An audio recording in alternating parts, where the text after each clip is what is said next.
Je m'appelle Bernard Grassin, j'habitais au Truberdière, à Écomois.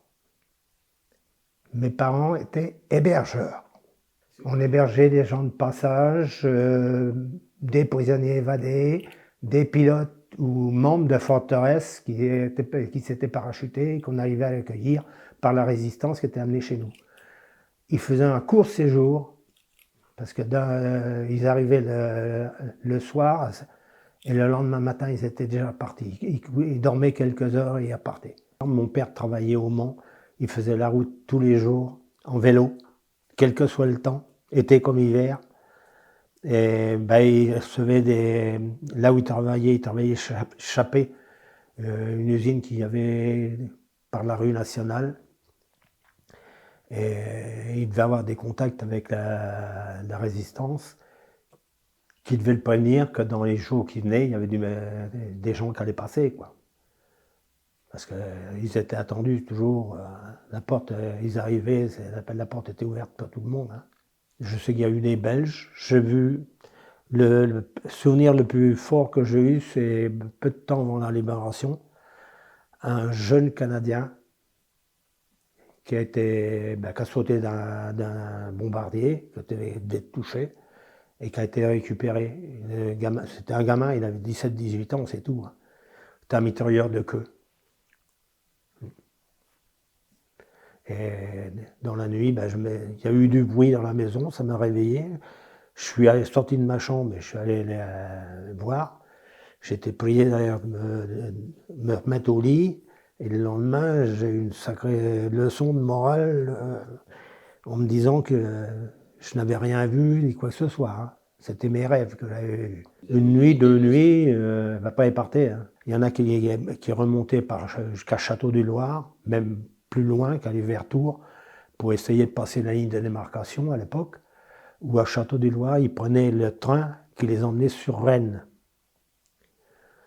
Et Rennes est remonté sur les côtes d'Armor, parce que me suis retrouvé au lieu précis où il y avait un sous-marin qui venait chercher les évadés justement pour les ramener en Angleterre. Je me souviens du combat aérien qu'il y a eu entre un Messerschmitt et un P-47. Le Messerschmitt volait assez bas en surveillant la route Le Mans-Tours pour s'il y avait des convois ou un truc comme ça qui passait. C'est au moment de la libération. Hein. Il était assez bas et il y a 2 P-47 qui étaient en patrouille. Ils l'ont aperçu, ils sont piqués dessus, ils l'ont mitraillé. Ils ont fini par l'avoir, ils l'ont descendu. Et le combat s'est passé à la ferme où j'étais à côté avec les enfants de la ferme, juste entre l'axe de la commune d'Écomois, puisqu'on voyait le clocher d'Écomois d'où il était, et nous. Et le mitraillage, l'Allemand qui subissait, au dernier moment, il nous a vus, un groupe de personnes au sol, il a fait un virage à 90 degrés, et l'Américain qui était derrière a arrêté son tir. On a vu les balles venir vers nous, jusqu'à 80 mètres de nous, le tir a arrêté à 80 mètres de nous. Il a une seconde de plus, on était dans l'eau. Hein. Et il est tombé dans les bois à Recueil, où je vais tantôt, moi, justement, faire des recherches dessus. On a pratiquement localisé l'endroit où il est tombé. Maintenant, on veut y aller pour essayer de récupérer quelque chose qui prouve bien que l'avion est tombé là.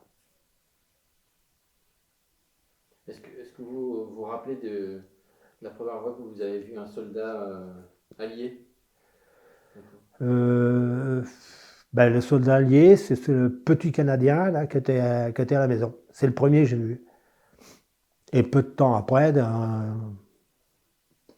certainement la semaine qui a suivi, une Jeep qu'on a vu prendre, qui était sur la route, qui a pris la petite route qui était enlacée à l'époque, parce qu'elle n'existe plus, cette route-là avec l'autoroute, elle n'existe plus, mais qui était enlacée, qui montait par chez nous, qui allait jusqu'au sommet de la butte. Quoi. Et elle est montée assez rapidement, et elle est rentrée dans la cour où on habitait. Alors moi, quand tout gamin, je fonçais tout de suite voir la Jeep de plus près. Hein. Et là, c'est que là, les 4 gars, ils sont sortis, puis ils ont pris la bouteille d'alcool, bon, bourbon ou whisky, en montant à mes parents que ça, c'était pour eux, mais qu'ils voulaient ce qu'il y avait dans le buffet de la cuisine. C'était une grande fête dans la maison, si bien que quand ils sont, le soir, quand ils sont repartis, parce qu'ils sont restés peut-être 3 heures à la maison, les gars. Hein. Et je vois encore ma mère leur dire, « Oh, les pauvres, il dit, on redescend de la côte, mais ils vont finir dans la carrière. » Elle les a surveillés à descendre, ils ont pris le virage au bout de la carrière, ils l'ont pris, ils sont partis. Ah, ben ça y est, ils sont passés, heureusement. Ben, j'ai eu de chewing-gum, des barrettes de chocolat certainement, parce que c'était tout ce qu'ils donnaient.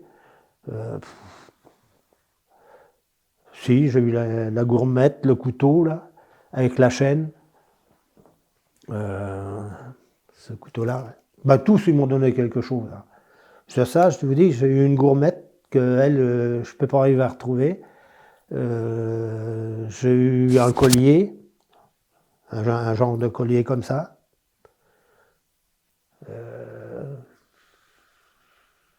J'ai encore la chaîne, mais j'ai plus les attaches. Comment c'est que je peux avoir dit autre?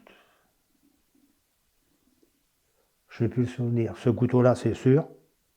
Au départ, rien su, une grande liesse, ouais. Mais c'est tout. Hein. C'est les rationnements ont duré jusqu'en 1949. Hein. Ouais. Mais il y avait quand même... les gens sortaient là. Avant, on ne sortait pas. Hein, et, on habitait quand même à 4 km du clocher d'Écommois. Hein. On était à mi-chemin sur cette colline-là. Là, on était à mi-chemin entre Écommois et Marigné-Laillé. On avait la même distance d'un côté comme de l'autre. Ça n'a rien changé. Non, rien changé.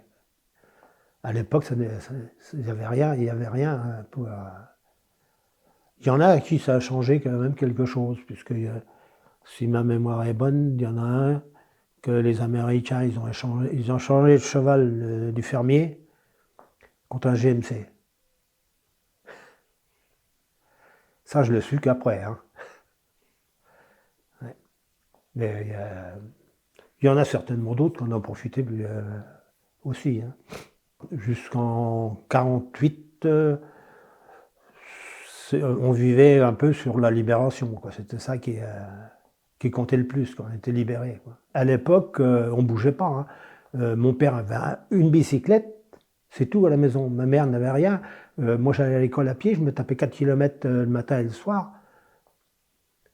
Si, je me souviens d'une chose, c'est que j'allais à l'école et je mangeais à la cantine de l'école. On mangeait des rutabagas, ce que j'ai horreur maintenant, il faut m'en présenter. Des navets, des pommes de terre, des pâtes quand il y en avait, qui étaient cuites à la graisse de cheval. La graisse de cheval, tout pendant qu'elle est chaude, elle est mangeable. Dès l'instant qu'elle commence à refroidir, c'est infect. Et voilà ce qu'on avait à manger le midi. Et on était contents. Je vous ai montré la bande de la liberté que j'ai, et je suis outré qu'on mette des bornes de la liberté avec, au lieu de mettre les rectangles rouges sang, ils soient dorés maintenant, et les bandes en plastique. Parce que les bandes sont en sable, faites en sable de homard. Ben, la photo, je l'ai récupérée grâce à Fabrice Savoie. C'est la photo du terrain d'aviation le 31 mai 1944, suite au bombardement anglo-américain qui avait eu lieu le 26 mai. Et ces photos précèdent le débarquement. Il y a tous les impacts de bombes, dans les chaînes de chapelets de bombes qui sont tombés, il y a des endroits où il y a des espaces. Et l'espace correspond à une bombe qui n'a pas explosé, entre 3 et 4 000 peut-être. Serait venue, sous réserve toujours, par planeur. Une des 13. Elles sont arrivées avant minuit, elles sont donc arrivées le 5. Je me souviens, mes parents m'avaient quand même laissé sortir, la nuit du débarquement, en regardant vers le nord, on voyait des lueurs orangées au loin. qui se reflétaient sur les nuages. Les éclats des munitions qui explosaient sur les plages, quoi. Et on arrivait à voir ça jusqu'ici. On ne savait même pas, parce qu'il n'y avait pas de journaux, il n'y avait rien à l'époque, hein. On ne savait même pas si le débarquement avait réussi. On savait qu'il y avait eu des combats donc, dans le Calvados, mais c'est tout, hein.